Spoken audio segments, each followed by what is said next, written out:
কিয়ামতের কঠিন ময়দানে আল্লাহ তাআলা প্রশ্ন করবেন, একটা কঠিন প্রশ্ন করবেন, লিমানিল মুলকুল ইয়াউম, এই বান্দা বলো বলো আজকের দিবসের রাজত্ব কার, বলো কার, বলো। হাসরের ময়দানে আমার মওলা যখন একথাটা বলবে আজকের রাজত্ব কার, সেই দিন এক রাওয়ায়াতে পাওয়া যায় সমস্ত মানুষ এমনকি সমস্ত মাখলুক পর্যন্ত এক বাক্যে বলবে লিল্লাহ, আজকের রাজত্ব আল্লাহর। এক রাওয়ায়াতে পাওয়া যায়, আরেক রাওয়ায়াতে পাওয়া যায় আল্লাহ যখন বলবে এই বান্দা বলো না আজকের রাজত্ব কার, আজকের রাজত্ব কার। আল্লাহর এই প্রশ্ন শুনে কেউ জবাব দিবে না, বলেন নবীরা পর্যন্ত থরথর করে কাঁপবে। সেই দিন আবু জাহেলের জবান দিয়া কোনো কথা বের হবে না, উতবা সাইবার জবান দিয়া কোনো কথা বের হবে না, এমনকি আনা রব্বুকুমুল আলা বন্নেওয়ালা ফেরাউনের জবান দিয়া কোনো কথা বের হবে না, নমরুদ কথা বলবে না। আল্লাহর রসুল বলে এমনকি নবীরা পর্যন্ত যাদের কোনো পাপ নাই, গুনাহ নাই, নবীরা পর্যন্ত থরথর করে কাঁপবে।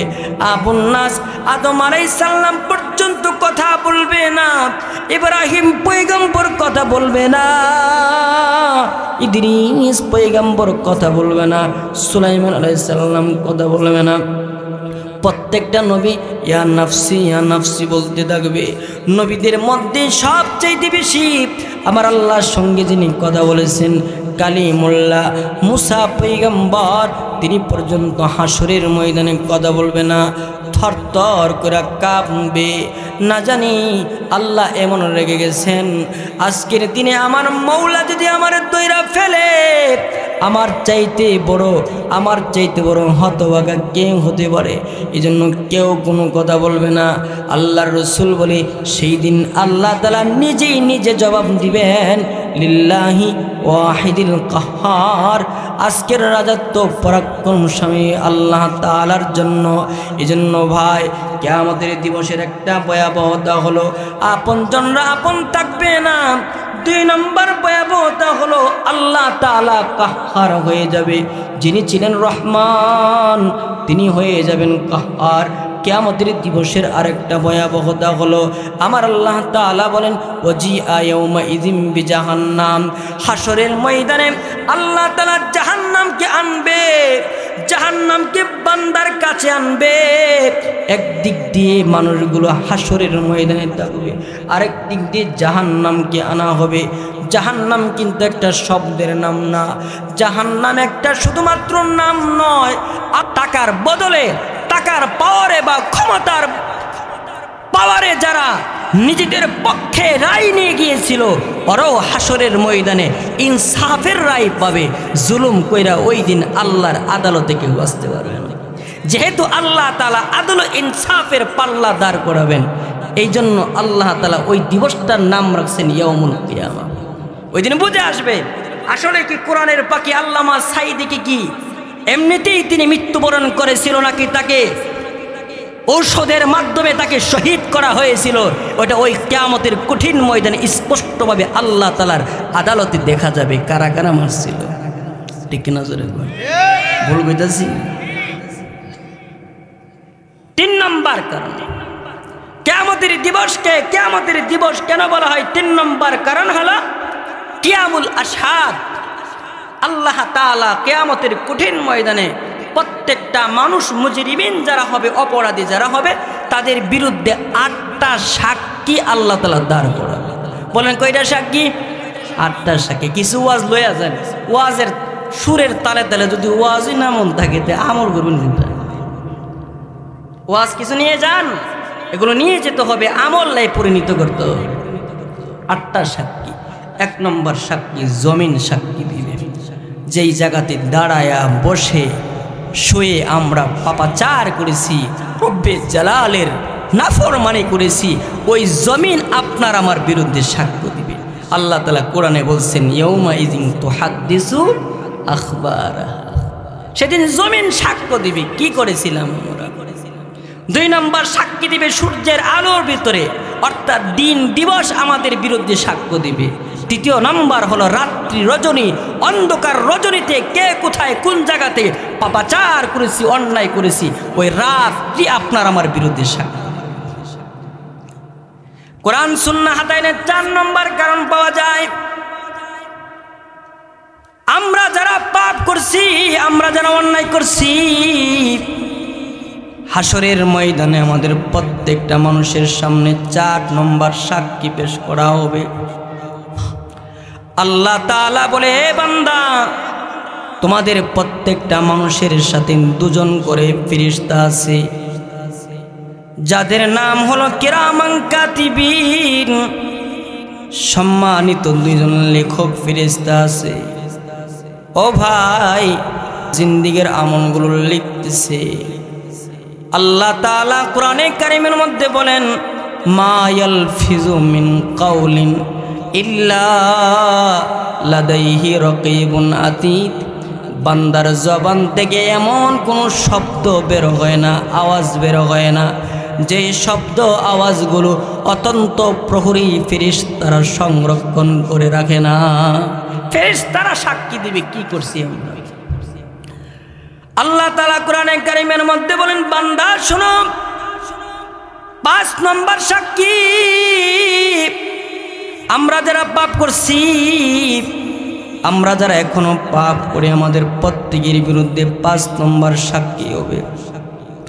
আপনার আমার প্রত্যেকজনের বিরুদ্ধে আল্লাহ তাআলা একটা নামায়ে আমাল পেশ করবেন। নামায়ে আমাল, পুরা জিন্দেগীর একটি ডায়েরি আল্লাহ পেশ করবে।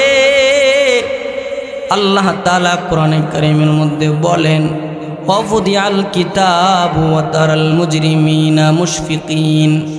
আল্লাহ তাআলা তার রাসূলকে বলে, ওগো সরকার, হাসরের ময়দানে দেখবেন আমি যখন মুজরিমিনদের সামনে তাদের আমল নামাগুলো পেশ করব, আমি যখন অপরাধীদের সামনে যখন তাদের ডায়েরি পেশ করব, জিন্দেগীর ফেহরিস্তি যখন পেশ করব, ও নবী আপনি দেখতে পাইবেন মুশফিকিনা আই খাইফিন। মুজরিমিনরা, অপরাধীরা সেই দিন থরথর করে কাঁপবে, তরতর করে কাঁপবে। আল্লাহ তাআলা আপনার সামনে, আমার সামনে, প্রত্যেকটা মানুষের সামনে আমল নামা পেশ করে আল্লাহ বলবেন, ইকরা কিতাবাকা কাফা বিনাফসিকা আলাইকা ইয়াউমা হাসিবা। আল্লাহ তাআলা হাসরের ময়দানে বলবে, আই বান্দা পড়, তোর জিন্দেগীর আমল নামাগুলো তুই পড়। কি করেছিলি, দিনের আলোতে কি করেছিলে, রাতের আধারে কি করেছিলে, আজকে তুমি পড়ো, আজকে তুমি পড়ো পড়ো পড়ো। ওই দিন কেউ অশিক্ষিত থাকবে না, ওই দিন কেউ মূর্খ থাকবে না, সকলকে আমার মৌলা আমার আল্লাহ পড়ার যোগ্যতা দিবে। আল্লাহ তাআলা বলেন, সেদিন আমরা প্রত্যেকেই নিজেদের আমল নামাগুলোর দিকে তাকাবো। আল্লাহ তাআলা কত ভয়ঙ্কর ভয়ঙ্কর আয়াত নাজিল করে আমাদেরকে সতর্ক করছে, ফামান ইয়ামাল মিসকালা যাররাতিন খায়রান ইয়ারা ওয়া মান ইয়ামাল মিসকালা যাররাতিন শাররান ইয়ারা। আল্লাহ তাআলা যেদিন বলবে, বান্দা পড় পড়, তোর জিন্দেগীর আমল নামাগুলো পড়। আল্লাহ তাআলা যখন বলবে, আমরা আমাদের প্রত্যেকের আমল নামার দিকে তাকাবো। আমরা তাকায়া তাকায়া দেখব আমাদের জিন্দেগিতে যদি যারা পরিমাণ নেক আমল করে থাকি, আল্লাহ তাআলা বলে সেটাও আমরা ইয়ারাহু দেখতে পাবো। জীবনে যদি কখনো সুবহানাল্লাহ বলে থাকি, সুবহানাল্লাহটা আমরা দেখতে পাবো। আলহামদুলিল্লাহ যদি বলে থাকি, আলহামদুলিল্লাহ আমরা দেখতে পাবো। লা ইলাহা ইল্লাল্লাহর কালিমা যে পড়ছিল, এটাও তার আমল নামার ডায়েরিতে লেখা হবে। আল্লাহ তাআলা বলে, শুধু তাই নয়, জিন্দেগিতে যারা পাপাচার করছো, বড় বড় গুনাহগুলো যেদিন তোমরা দেখবা, এমনকি সরিষার দানার নেই যারা পরিমাণ কেউ যদি গুনাহ করে থাকে, আসমানের মৌলা বলে সেটাও হাসরের ময়দানে তোমরা দেখতে পাইবা। 6 নম্বর সাক্ষী, 5 নম্বর সাক্ষী বলছি, প্রত্যেকের আমলনামার ডায়েরি পেশ করা, বলা হবে ইকরা কিতাবাক, তুমি তোমার কিতাব পড়ো, তোমার আমলনামা তুমি পড়ো। গুনাহ যে করবেন বুঝে শুনে করেন। আল্লাহর আদালতে দাঁড়াইবার ক্ষমতা আপনার আছে কি আমার আছে? মুহতারাম হাজিরিন, অত্যন্ত দরদ মাখা হৃদয় নিয়ে কিছু কথা বলার চেষ্টা করুন। আমার কথা আপনাদের বুঝে আসে কিনা জানি না, তবে যে কথাগুলো বলবো দরদ নিয়ে বলবো। দুস্থ গুনাহের সাথে আর সম্পৃক্ত থাকা যাবে না। আমাদের জীবন তো গুনাহ করতে করতে শেষ। এক নম্বর সাক্ষী জমিন আমার বিরুদ্ধে সাক্ষী দিবে। যে জমিনকে আমি আপন মনে করি, জমিন আমার আপন না। জমিন আমার বিপক্ষে সাক্ষী দিবে, দিন আমার বিপক্ষে সাক্ষী দিবে, রাত্রি আমার বিপক্ষে সাক্ষী দিবে, তারপরে ফেরেশতা আমার বিপক্ষে সাক্ষ্য দিবে। 5 নম্বর আপনার আমার নামায়ে আমাল আপনার আমার বিরুদ্ধে সাক্ষ্য দিবে।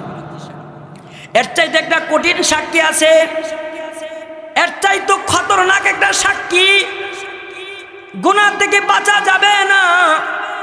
আল্লাহর আদালতে মিথ্যা কথা বলে আমার রব থেকে ছাড় পাওয়া যাবে না। আল্লাহ তাআলা 6 নম্বর সাক্ষী পেশ করবেন। আল্লাহ তাআলা বলেন হাসরের ময়দানে আমি আল্লাহ 6 নম্বর সাক্ষী পেশ করব। এই বান্দা শোনো, আল ইয়াউমা নাখতিমু আলা আফওয়াহিম ওয়া তুকাল্লিমুনা আইদিহিম ওয়া তাশহাদু আরজুলুহুম বিমা কানু ইয়াকসিবুন। আল্লাহ তাআলা বলে, এই বান্দা গুনাহ যে করলি স্মরণ কর ওই দিনের কথা। ওই দিনের কথা তুই ঘুমায়া ঘুমায় স্মরণ করবি। রাতের বেলা যখন বালিশে মাথা রাখবি স্মরণ কর ওই দিনের কথা, যেই দিন আল্লাহ তাআলা তোর জবানের মধ্যে মোহর লাগাই দিবে। যেই দিন তোর জবান দিয়া কথা বের হবে না, জবান দিয়া তোর মন ইচ্ছা মতো কথা বলতে পারবি না। তোর বিপক্ষে সাক্ষ্য দেওয়ার জন্য আমি আল্লাহ হাতের জবান খুলে দেব, পায়ের জবান খুলে দেব, চোখের জবান খুলে দেব। এই বান্দা তোর সর্বাঙ্গের জবানগুলো আমি খুলে দেব। সেই দিন তোর বিরুদ্ধে তোর হাত সাক্ষী দিবে। হাত বলবে, আল্লাহ তোমার বান্দা আব্দুল করিম এই হাত দিয়া ওই কাজ করেছিল, অমুকের বাড়ির গাছের ডাব চুরি করছিল, এই হাত দিয়া তোমার বান্দা আব্দুল করিম আব্দুল সাত্তার অমুকের বাড়ির জাম গাছ থেকে জাম চুরি করছিল। ওগো মৌলা তোমার বান্দা এই হাত দিয়া দেখো না গো মৌলা, তোমার বান্দাটা অপরের লাইল আইল কেটে নিজের আয়ত্তে এনেছিল। হাত সাক্ষ্য দিবে। হাত বলবে, আল্লাহ রাতের আধারে তোমার বান্দা 10 জনের কাছে ওয়াদা দিয়া তরে বর্ধুমু হাত দিয়া টাকা বদল করছিল। ওগো মৌলা সেই দিন হাত বলবে, আল্লাহ কলমের খোঁচা দিয়া দিয়া সদস্যের টাকা কোটি কোটি ডলার কোটি কোটি টাকা বিদেশে পাচার করেছিল। সেই দিন হাত আপনার আমার বিপক্ষে সাক্ষ্য দিবে। আল্লাহ তাআলা বলে, পা তোর বিরুদ্ধে সাক্ষ্য দিবে। আল্লাহ বলে, শুধু পা না, চোখ দিয়া যে গুনাহ করছিলি রে যুবক, ওই চোখ তোর বিরুদ্ধে সাক্ষ্য দিবে। তোর প্রত্যেকটা অঙ্গ তোর, এমনকি তোর গোপনাঙ্গ পর্যন্ত তোর বিরুদ্ধে সাক্ষ্য দিবে।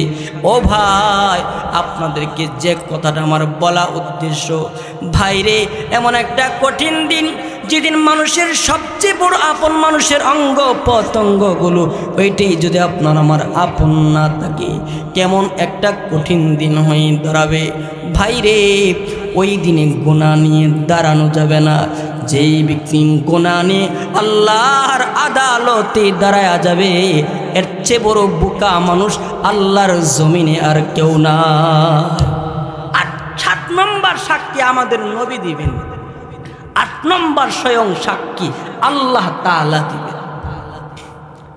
সুবহানাল্লাহ কইদেন না? আল্লাহ সাক্ষী দিবে। আচ্ছা বলেন তো, বিচারকে যদি সাক্ষী দেয় আর কোন সাক্ষীর দরকার আছে নাকি? আল্লাহ সাক্ষী দিবে।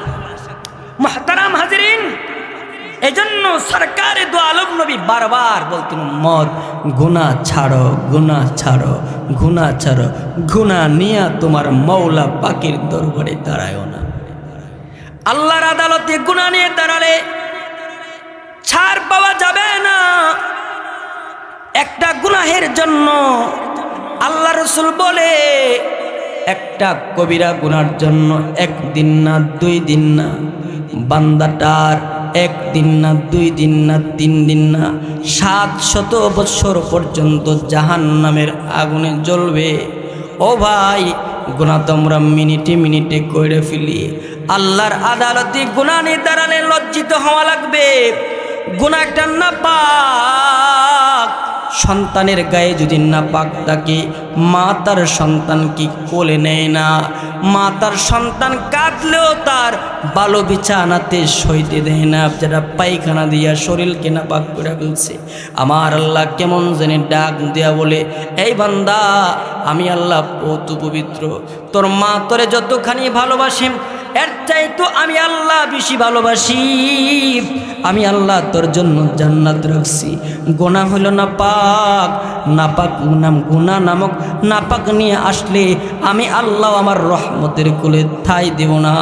আমি আল্লাহ তাআলা, আমি মওলায়ে করিম, আমার দামি জায়গা জান্নাতের মধ্যে তোরে জায়গা দেব না। এজন্য মুহতারাম ভাইয়ের আমার, গুনাহমুক্ত একটা জিন্দেগি লাগবে। হাসরের ময়দানে গিয়া কাঁদলে এটা কোনো কান্দা না। কাঁদতে কাঁদতে যদি আমরা চোখের পানি ফালায় দিয়া যদি আমরা যদি সাগর বানায় ফেলি, আল্লাহ তাআলা কিন্তু ওই চোখের পানি আমাদেরকে মাফ করবে না। কিন্তু আল্লাহর রাসূল, আমরা যারা গুনাহগার, আমাদেরকে আল্লাহর নবী আশার বাণী শোনায় গেছেন, উম্মত রে, আমি জানি তোমরা গুনাহ করবা, তোমাদের দ্বারা গুনাহ করা সম্ভব, তোমাদের দ্বারা গুনাহ হবে, কিন্তু উম্মত গুনাহের উপর অটল থাকবা না। গুনাহের উপর কিন্তু তোমরা অবিচল থাকবা না। গুনাহ থেকে তুমি মাফ চাও আল্লাহ তাআলার কাছে। আল্লাহ তাআলাকে বলো, আল্লাহ আর কখনো গুনাহ করব না, আল্লাহ আর কোনো পাপ করব না।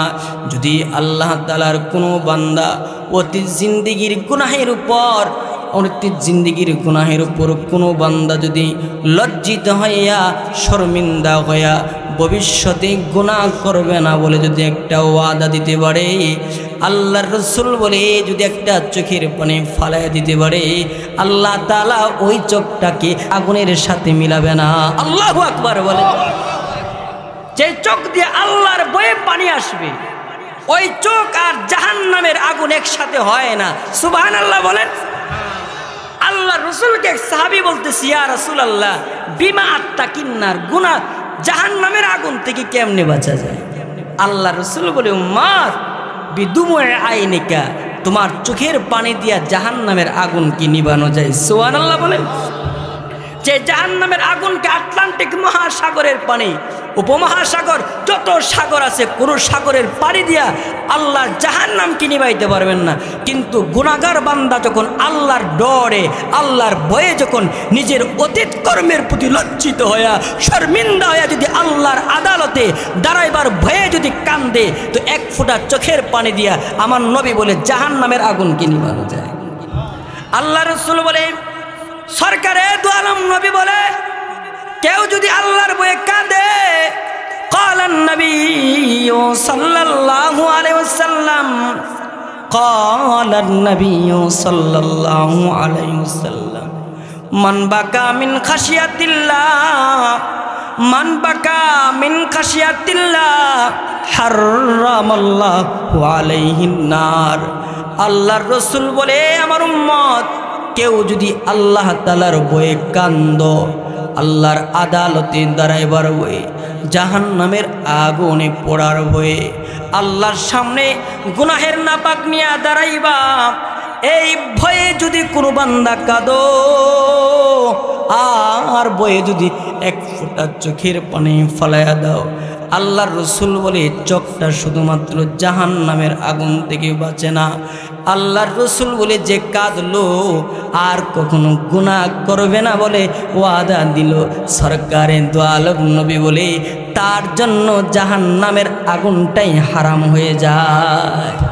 মুহতারাম হাজির, এই জন্য আল্লাহর আদালতে দাঁড়াইবার ভয়ে কাঁদবেন, রব্বে জালালের কাছে কাঁদবেন। আমার মৌলা বড় মায়াবান মৌলা, আমার মৌলার চাইতে বড় মায়াওয়ালা কেউ না। আমার মৌলা প্রত্যেক দিন শেষ রাত্রিতে প্রথম আসমানে আয়েশা আয়েশা আপনাকে আমাকে ডাকে আর বলে আলা মিন মুস্তাগফিরিন ফাগফিরাল্লাহ, আলা মিন মুস্তাগফিরিন ফাগফিরাল্লাহ। আল্লাহ তাআলা বলে এই কে আছো গুনাহ করেছো রে বান্দা, আয় আয় আমার কাছে আয়, আমি মৌলার কাছে আয়। আমি তোর মৌলা, আমি তোর মার চাইতে তোর বেশি ভালোবাসি, আমি তোর বাবার চাইতে তোর বেশি ভালোবাসি, আয় আয় আয়। আমি আল্লাহর কাছে যদি ক্ষমা চাইতে পারিস আর যদি গুনাহ করবি না বলে একটা ওয়াদা দিতে পারিস, ফাগফির লাহু, আমি আল্লাহ ওয়াদা দিলাম তোকে আমি আল্লাহ মাফ করে দেব। পয়গম্বর মুসা আলাইহিস সালাতু ওয়াস সালাম আল্লাহর একজন প্যারা পয়গম্বর। মুসা আলাইহিস সালাতু ওয়াস সালাম সালাতুল ইস্তিসকা পড়ার জন্য ময়দানে গেছে। সালাতুল ইস্তিসকা মানে বৃষ্টির নামাজ পড়ার জন্য গেছে। বৃষ্টির নামাজ পড়ে পয়গম্বর মুসা আল্লাহ তাআলার কাছে হাত তুলছে, আল্লাহ ওগো মৌলাই করিম দাও না মৌলা, বৃষ্টি দাও, বৃষ্টি দাও। আল্লাহ দেখো না তোমার ওই যে মানুষ মাখলুকগুলো বৃষ্টির কারণে, বৃষ্টি না থাকার কারণে কষ্ট হইতেছে। আল্লাহ শুধু মানুষ কষ্ট পায় না, গৃহপালিত পশুগুলা পর্যন্ত অনাবৃষ্টির কারণে কষ্ট হইতেছে। দেখো না মৌলা জিব্বা বের করে তোমার দিকে তাকায় আছে। রহমান মৌলা তোমার রহমতের বারিশ তুমি আসমান থেকে নাজিল করো। আল্লাহ তাআলার কাছে পয়গম্বর মুসা দোয়া করছে, আল্লাহ বৃষ্টি দাও, বৃষ্টি দাও। আমার মৌলা পয়গম্বর মুসাকে ডাক দিয়ে বলে, মুসা রে আমি আল্লাহ একবার সালাতুল ইস্তিসকা না 100বার যদি সালাতুল ইস্তিসকা পড়েন দোয়া করো, আমি মৌলা বৃষ্টি দেব না, বৃষ্টি দেব না। পয়গম্বর মুসা বলে আল্লাহ তাআলার কাছে কথা বলার পর আল্লাহকে প্রশ্ন করলাম, আল্লাহ কেন গো মালিক বৃষ্টি দিবা না? আল্লাহ তাআলা ডাক দিয়ে বললেন, পয়গম্বর মুসা আপনি যাদেরকে নিয়ে বৃষ্টির নামাজ পড়ার জন্য আসছেন তাদের মধ্যে আমার এমন একটা বান্দা আছে যেটা গুনাহগার, এত বড় গুনাহগার, এত বড় পাপিষ্ট মুজরিম। ও পয়গম্বর সে যদি ময়দানে থাকে আমি আল্লাহ বৃষ্টি দেব না, যতক্ষণ না পর্যন্ত তাকে তাড়ায়া দিবেন ততক্ষণ পর্যন্ত আমি বৃষ্টি দেব না, বৃষ্টি দেব না। পয়গম্বর মুসা আলাইহিস সালাতু ওয়াস সালাম আল্লাহর প্যারা পয়গম্বর মুসা উঁচা জায়গাতে দাঁড়ায় গেছে। ময়দানের সকলকে দাঁড়া বলে, এ ভাই কে তুমি? তোমার পরিচয় আমরা জানি না, আল্লাহর কাছে দোয়া করছিলাম, আল্লাহ বলছে বৃষ্টি দিবে না রে ভাই। ও ভাই তুমি কে অপরাধী? আমরা তোমাকে চিনি না কিন্তু আল্লাহ তো তোমাকে চিনে। ভাই রে তোমার নামটা আমার মালিক আল্লাহর কাছ থেকে যায় না, তোমার নাম মেনশন করার আগে তুমি ময়দান থেকে নিজের ইজ্জত নিয়ে বের হয়ে যাও, বের হয়ে যাও, বের হয়ে যাও, বের হয়ে যাও। পয়গম্বর মুসা এলান দিয়া একবার মাটির ডাইনের দিকে তাকায়, আবার বামে তাকায়, আবার পিছনে তাকায়, আবার সামনে তাকায়। পয়গম্বর মুসা দেখে কেউ নাই, এখনো পর্যন্ত কেউ ময়দান থেকে বের হয় না, কেউ বের হয় না। পয়গম্বর মুসা হঠাৎ করে আসমানের দিকে তাকাইছে, আসমানের দিকে তাকায় দেখে আসমানের মৌলা আল্লাহ তাআলা রহমতের বারিশের জন্য মেঘমালাগুলো জমিনের কাছাকাছি করে দিচ্ছে। হঠাৎ করে পয়গম্বর মুসা তাকায় দেখে ওই মেঘমালা থেকে টপ টপ করে বৃষ্টি পড়া শুরু করেছে। এত বৃষ্টি পড়েছে, মুষলধারে বৃষ্টি পড়তে পড়তে ময়দানে যারা ছিল সকলে বৃষ্টির পানি দিয়া ভিজে গেছে। পয়গম্বর মুসা আলাইহিস সালাতু ওয়াস সালাম এবার আল্লাহ তাআলার কাছে মন খারাপ নিয়ে বলে, ও গো মালিক, ও গো মৌলা, আল্লাহ আপনি বলেছেন যতক্ষণ না পর্যন্ত মুজরিমিন না বের হবে ততক্ষণ পর্যন্ত বৃষ্টি দিবেন না রে মৌলা। ওগো মৌলা আমি দেখেছি এখনো পর্যন্ত পাপিষ্ট কেউ ময়দান থেকে বের হয় না, কিন্তু আপনি তো বৃষ্টি দেয়া দিলেন, আমার উম্মতের কাছে আমার জুটা বানিয়ে দিলেন। পয়গম্বর মুসা কথা বলার পরে আমার মওলা ডাক দিয়া বলে, ওগো পয়গম্বর মুসা শুনেন না, আমি আল্লাহ আমার বান্দারে খুব বেশি ভালোবাসি। বান্দার মায়ও তারে এত ভালোবাসে না, বান্দার বাবাও তারে এত ভালোবাসে না, ভাই তারে এত ভালোবাসে না যতখানি ভালো আমি বাসি। ওগো মুসা আপনি যখন এলান করে দিলেন বৃষ্টি হবে না, বৃষ্টি হবে না, যতক্ষণ না অপরাধী ময়দান থেকে বের হয়ে যাবে, মুসা পয়গম্বর এবার ডাক দিয়া বলে, ওগো আল্লাহ তাহলে বৃষ্টি কেন দিলেন? আল্লাহ তাআলা ডাক দিয়া বলে, মুসা রে আপনি যখন বলছেন মুজরিমিন তুমি ময়দান থেকে বের হয়ে যাও, তখন আপনার বান্দাটা আমার বান্দাটা যে গুনাহগার কথা বলে নাই, মনে মনে আওয়াজ করে আমি মওলা পাকের সঙ্গে কথা বলছে আর বলছে, আল্লাহ ওগো মালিক তুমি না আমার মওলা, তুমি না আমার খোদা মওলা। আল্লাহ এতদিন পর্যন্ত আমার গুনাহকে তুমি চুপাই রাখছো, আমার গুনাহ সম্বন্ধে আমার বাবা জানে না, আমার ভাই জানে না, আমার মা পর্যন্ত আমার গুনাহ সম্বন্ধে জানে না। ওগো মওলা আজকে যদি আমার গুনাহটা যদি তুমি প্রকাশ করে দাও, এর চাইতে বড় লজ্জা, এর চাইতে বড় শরম আর কি হতে পারে? ওগো মওলা তোমার কাছে ওয়াদা দিলাম আজকের দিনে যদি তুমি আমাকে মাফ কইরা দাও, আজকের থেকে ওয়াদা দিলাম যতদিন পর্যন্ত আমি বাঁচমু আর কোনোদিন তোমার নাফরমানি করব না গো আল্লাহ, করব না। আল্লাহ তাআলা বলে, ওগো পয়গম্বর মুসা আমার বান্দাটা আওয়াজ দিয়েও বলে নাই, মনে মনে আমাকে বলছে, আল্লাহ তুমি আমার মাফ কইরা দাও, আল্লাহ তুমি আমার মাফ কইরা দাও। এই মুসা আমি আমার বান্দার গুনাহ শুধুমাত্র মাফ করি নাই, আমার ওই গুনাহগার বান্দা তওবা করার কারণে আমি আল্লাহ শুধু তার গুনাহ মাফ করি নাই, যার কারণে এতদিন পর্যন্ত বৃষ্টি দিতাম না, আমার ওই বান্দা তওবা করার কারণে তার ওসিলায় রহমতের বারিশ আসমান থেকে নাজিল করে দিলাম। সুবহানাল্লাহ বলেন। আমার আল্লাহ গুনাহগার বান্দাকে ভালোবাসে।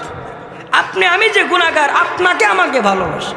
মুসা আলাইহিস সালাতু ওয়াস সালাম বলে আল্লাহ তাআলাকে প্রশ্ন করলেন, আল্লাহ যদি তোমাকে নেককার বান্দা ডাক দেই তুমি কি বলো?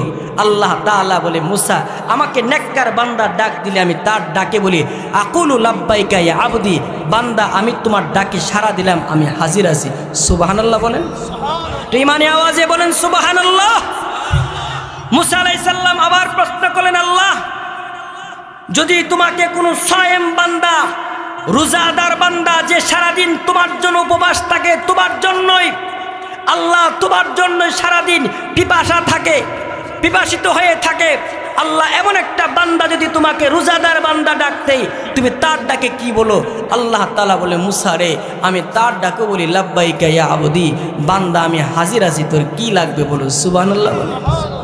মুসা আলাইহিস সালাম এবার আল্লাহকে ডাক দিয়ে বলে, আল্লাহ যদি তারিকুদ দুনিয়া জাহিদ ফিদ দুনিয়া, যদি কোনো এমন একটা বান্দা আপনারে ডাক দেই যে বান্দা দুনিয়া থেকে হাত গুটাই নিছে, আল্লাহ তার ডাকে আপনি কি বলেন? মুসা পয়গম্বরকে বলার পরে আল্লাহ তাআলা বলে, মুসা রে আমি তার ডাকও বলি লাব্বাইকা ইয়া আবদি। এবার পয়গম্বর মুসা আলাইহিস সালাতু ওয়াস সালাম আল্লাহ তাআলাকে বলতেছেন, আল্লাহ একবার আপনার কাছে একটা প্রশ্ন করতে চাই, আল্লাহ রোজাদার বান্দার ডাক দিলে তার ডাকে আপনি একবার সাড়া দেন, আল্লাহ তার ডাকেও সাড়া দেন, আপনাকে যদি জাহিদ ফিদ দুনিয়া ডাক দেয় তার ডাকেও সাড়া দেন। আল্লাহ একটা প্রশ্ন করতে চাই, এখন যদি আপনাকে এমন একটা বান্দা ডাক দেয় যার 40 বছর কি 40 বছর কখনো নেকামল করে নাই, কখনো আপনাকে ডাকে নাই, আল্লাহ বারবার তোমার নাফরমানি করেছে, কখনো তোমাকে আল্লাহ বলে ডাকে নাই, আল্লাহ এমন একটা গুনাহগার বান্দা যদি তোমারে ডাক দেয় তুমি কি তার ডাকে সাড়া দিবা? আমার আল্লাহ তাআলা মুসা পয়গম্বরকে ডাক দিয়ে বলে, ওগো মুসা আমার কোনো গুনাহগার বান্দা যদি আমাকে ডাক দেয় আমি তার ডাকে একবার না আমার বান্দা যখন আমাকে ডাক দেয়, যে বান্দা কখনো নেক করে নাই, 40 বছর পর্যন্ত গুনাহ করেছে, 50 বছর পর্যন্ত গুনাহ করেছে, এত বছর গুনাহ করার পরে যখন আমাকে আল্লাহ বলে ডাক মারে আমি আল্লাহ তার ডাকে একবার না 3-3বার ডেকে বলি লাব্বাইকা ইয়া আবদি, লাব্বাইকা ইয়া আবদি, লাব্বাইকা ইয়া আবদি। আল্লাহু আকবার বলেন। আমার আল্লাহ গুনাহগারকে ভালোবাসে, আপনাকে আমাকে ভালোবাসে, আপনাকে আমাকে আল্লাহ ঠাড়াই দিতে চায় না। তিনি মহাব্বতে ডাকতে থাকে, এই কোথায় যাস তুই, আয় না আমার কাছে আয়, তোর গুনাহ যত বড় হোক না কেন আমি আল্লাহ গাফফার, তোর গুনাহকে ক্ষমা করার যোগ্যতা আমার আছে। সুবহানাল্লাহ বলেন। সরকারে দু আলম নবী বলেন, অমিনাল আকিমিল ওয়ালিদ, আল্লাহ রসুল বলেন একটা লোক এমন যে বিবাহ করার পরে প্রায় 20 বছর পর্যন্ত মনে করেন বা 30 বছর পর্যন্ত বাচ্চা হয় না, বাচ্চার জন্য ডাকতেছে হয় না হয় না হয় না, হঠাৎ করে তার একটা বাচ্চা হয়েছে, লোকটা কেমন খুশি হবে? কম হইব না বেশি হইব? বেশি হইব। আল্লাহ রসুল বলে ঠিক তদ্রুপভাবে 20 বছর 50 বছর যে বান্দাটা গুনাহ কইরা আল্লাহকে ডাক দেয়, আল্লাহ তাআলা গুনাহগার বান্দার ডাক শুনে আল্লাহ এত খুশি হয়ে যায় যে ওই লোকে বাচ্চা হয়ে যে পরিমাণ খুশি হয়ে যায়, গুনাহগার বান্দা ডাক দিলে আল্লাহ এর চেয়ে বেশি খুশি হয়ে যায়। মুহতারাম হাজিরিন, বলতেছিলাম কিয়ামতের দিবসটাকে 3টা কারণে কিয়ামতের দিবস বলা হয়। 1 নম্বর কারণ হলো যেহেতু আমরা হাসরের ময়দানে দাঁড়াবো। 2 নম্বর কারণ হলো আদল ইনসাফের পাল্লা আল্লাহ দাঁড় করাবেন। 3 নম্বর কারণ হলো আল্লাহ তাআলা আপনার আমার বিরুদ্ধে সাক্ষ্য পেশ করবেন। আমি আপনাদেরকে বলতেছিলাম কিয়ামতের দিবসের যদি ভয়াবহ হালত না জানি, 7 প্রকার ব্যক্তিদের অবস্থা বুঝতে পারবো না তারা কত বড় আল্লাহর সৌভাগ্যবান বান্দা। কিয়ামতের দিবসটা কেমন কঠিন দিবস হবে আল্লাহ তাআলা বলে। 1 নম্বর ভয়াবহতা হলো হাসরের ময়দানে তোমার আপনজনগুলো তোমাকে ভুলে যাবে, তোমার আপনজনগুলো তোমার খবর নেবে না। আল্লাহ তাআলা বলে ইয়াউমা ইয়াফিরুল মারউ মিন আখিহি ওয়া উম্মিহি ওয়া আবিহি ওয়া সাহিবাতিহি ওয়া বানি লিকুল্লি ইমরিইম মিনহুম ইয়াউমা ইযিন শাআনুন ইউগনি। আল্লাহ তাআলা বলে বান্দা হাসরের ময়দানে তোমার আপনজনগুলো তোমাকে ভুলে যাবে, তোমার ভাই তোমাকে ভুলে যাবে, তোমার মা তোমাকে ভুলে যাবে, তোমার বাবা তোমাকে ভুলে যাবে, তোমার বোন তোমাকে ভুলে যাবে, তোমার অর্ধাঙ্গিনী তোমার বিবি পর্যন্ত তোমাকে ভুলে যাবে। 2 নম্বর কিয়ামতের ভয়াবহতা হলো আল্লাহ তাআলা যিনি রহমান, আল্লাহ তাআলা যিনি রহিম, যে মৌলায়ে কারীম দুনিয়ার বুকে তার কাম যারা করে আল্লাহ তাআলা তাদেরকেও খাওয়ান, কিন্তু হাসরের ময়দানে আল্লাহ তাআলা রহমান থাকবে না, হাসরের ময়দানে আল্লাহ তাআলা রহিম থাকবে না। আমার মৌলা হাসরের ময়দানে কাহ্হার হয়ে যাবে। কেমন কাহ্হার হবে? ও ভাই, আপনাদের মনোযোগিতা আকর্ষণ করছি, আল্লাহ তাআলা কতটুকু রেগে যাবেন দেখেন। আল্লাহর রাসূল বলে আল্লাহ তাআলা হাসরের ময়দানে, কিয়ামতের কঠিন ময়দানে আল্লাহ তাআলা প্রশ্ন করবেন, একটা কঠিন প্রশ্ন করবেন, লিমানিল মুলকুল ইয়াউম, এই বান্দা বলো বলো আজকের দিবসের রাজত্ব কার, বলো কার বলো। হাসরের ময়দানে আমার মওলা যখন একথাটা বলবে আজকের রাজত্ব কার, সেই দিন এক রাওয়ায়াতে পাওয়া যায় সমস্ত মানুষ এমনকি সমস্ত মাখলুক পর্যন্ত এক বাক্যে বলবে লিল্লাহ, আজকের রাজত্ব আল্লাহর। এক রাওয়ায়াতে পাওয়া যায়, আরেক রাওয়ায়াতে পাওয়া যায় আল্লাহ যখন বলবে এই বান্দা বলো না আজকের রাজত্ব কার, আজকের রাজত্ব কার। আল্লাহর এই প্রশ্ন শুনে কেউ জবাব দিবে না, বলেন নবীরা পর্যন্ত থরথর করে কাঁপবে। সেই দিন আবু জাহেলের জবান দিয়ে কোনো কথা বের হবে না, উতবা সাইবার জবান দিয়ে কোনো কথা বের হবে না, এমনকি আনা রব্বুকুমুল আলা বন্নেওয়ালা ফেরাউনের জবান দিয়ে কোনো কথা বের হবে না, নমরুদ কথা বলবে না। আল্লাহর রাসূল বলে এমনকি নবীরা পর্যন্ত যাদের কোনো পাপ নাই, গুনাহ নাই, নবীরা পর্যন্ত থরথর করে কাঁপবে। আবুন নাস আদম আলাইহিস সালাম পর্যন্ত কথা বলবে না, ইব্রাহিম পয়গম্বর কথা বলবে না, ইদ্রিস পয়গম্বর কথা বলবে না, সুলাইমান আলাইহিস সালাম কথা বলবে না।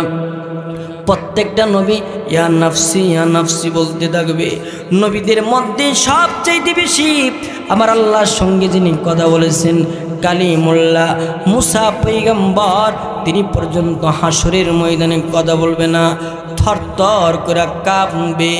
না জানি আল্লাহ এমন রেগে গেছেন আজকের দিনে আমার মৌলা যদি আমার দইরা ফেলে, আমার চাইতে বড় হতভাগা কেউ হতে পারে। এই জন্য কেউ কোনো কথা বলবে না। আল্লাহর রাসূল বলে সেই দিন আল্লাহ তাআলা নিজেই নিজে জবাব দিবেন, লিল্লাহি ওয়াহিদিল কাহ্হার, আজকের রাজত্ব পরাক্রমশালী আল্লাহ তাআলার জন্য। এজন্য ভাই, কিয়ামতের দিবসের একটা ভয়াবহতা হলো আপনজনরা আপন থাকবে না। 2 নম্বর ভয়াবহতা হলো আল্লাহ তাআলা কাহ্হার হয়ে যাবে। যিনি ছিলেন রহমান তিনি হয়ে যাবেন কাহ্হার। কিয়ামতের দিবসের আরেকটা ভয়াবহতা হলো আমার আল্লাহ তাআলা বলেন, ওয়াজিআ ইয়াউমা ইযিম বিজাহান্নাম, হাসরের ময়দানে আল্লাহ তাআলা জাহান্নামকে আনবে, জাহান্নামকে বান্দার কাছে আনবে। একদিক দিয়ে মানুষগুলো হাসরের ময়দানে থাকবে, আরেক দিক দিয়ে জাহান্নামকে আনা হবে।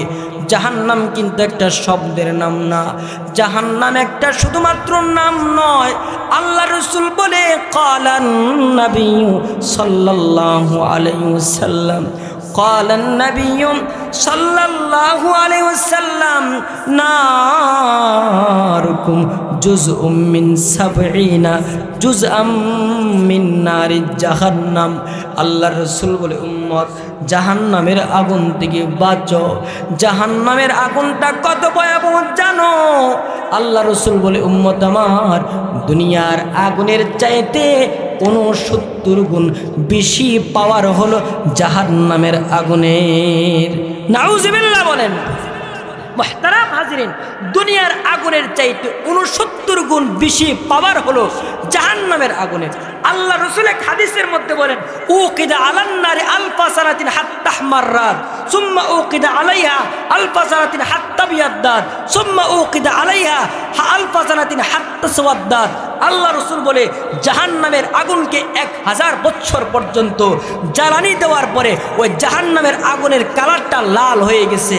আরো 1000 বছর পর্যন্ত জাহান্নামের আগুনকে জ্বালানি দেওয়ার পরে ওই জাহান্নামের আগুনের কালারটা সাদা হয়ে গেছে।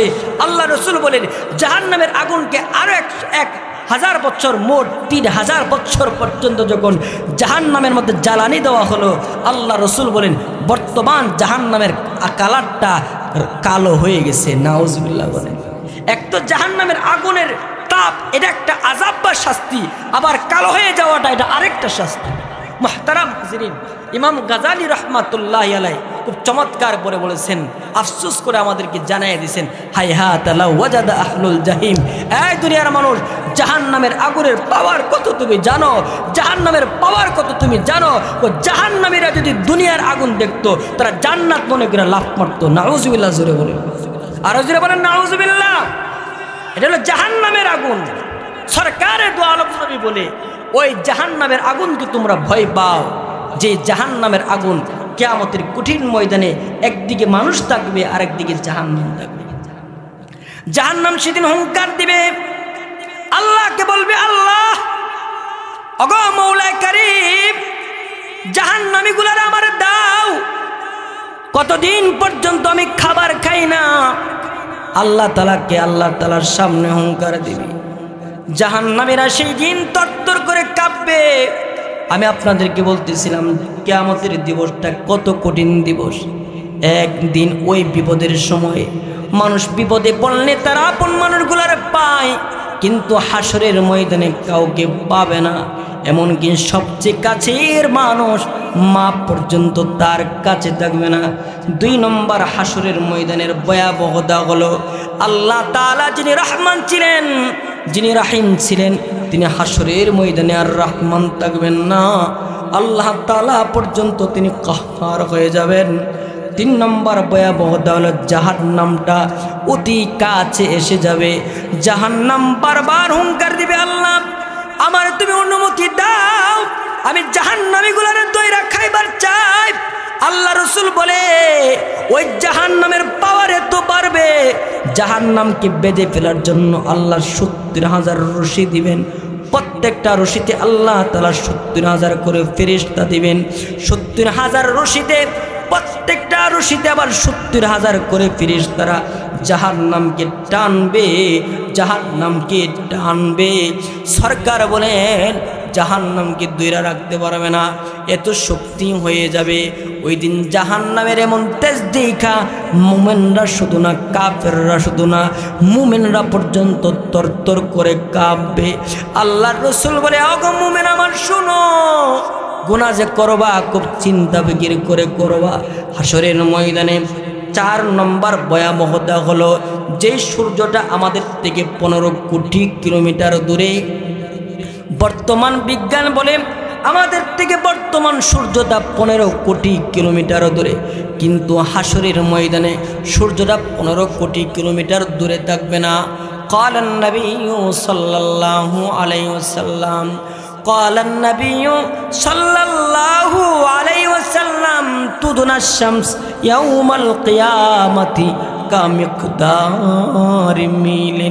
আল্লাহর রাসূল বলে, উম্মত ওই কিয়ামতের কঠিন দিবসের কথা তুমি ভয় করো, হাসরের দিবসের কথা ভয় করো, যেই দিন সূর্যটা এত কাছাকাছি এসে যাবে, অর্ধ হাত উপরে মানুষের উপরে, মাথার উপরে সূর্যটা এসে যাবে।